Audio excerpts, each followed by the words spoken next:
আসসালামু আলাইকুম। আমি জনি আহমেদ। আমার বাড়ি ভাষান্তায় ঢাকা ক্যান্টনমেন্টে।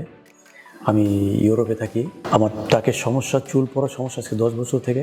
তো এর আগে আমি একটা ট্রান্সপ্লান্ট করেছিলাম ঢাকা থেকে অন্য জায়গা থেকে, তো আপনার FUT যেটা, কিন্তু সেখান থেকে ভালো রেজাল্ট পাইনি 2014-তে। না পাওয়ার পরে এরপরে আমি বাইরে তুর্কি থেকে করার চিন্তা ভাবনা করছিলাম। তারপর হঠাৎ করে আমি একদিন ইউটিউবে দেখতে পাই যে আমাদের দেশে নিউরো হেয়ার ট্রান্সপ্লান্ট যেটা বনানীতে আছে, এবং এখানে আমি আসি, ডাক্তারের সাথে কথা বলি এবং স্যাটিসফাইড হই। তারপরে আমি সার্জারি করাই ওদের মাধ্যমে।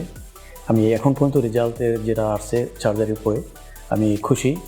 ইনশাল্লাহ আশা করি আমার ভালো রেজাল্ট আসবে 6 মাস পরে। তো আপনাদের যদি কারো কোনো সমস্যা থাকে, কোনো চাকের সমস্যা থাকে, স্থায়ী সমাধানের জন্য নিউরো হেয়ার ট্রান্সপ্লান্ট চলে আসেন, ডাক্তারের সাথে কথা বলেন। দেখেন এখানে ইন্ডিয়ান টিম আছে এবং এটা একটা world class hair transplant centre. আশা করি সবাই ভালো থাকবেন। আল্লাহ হাফেজ। আসসালামু আলাইকুম।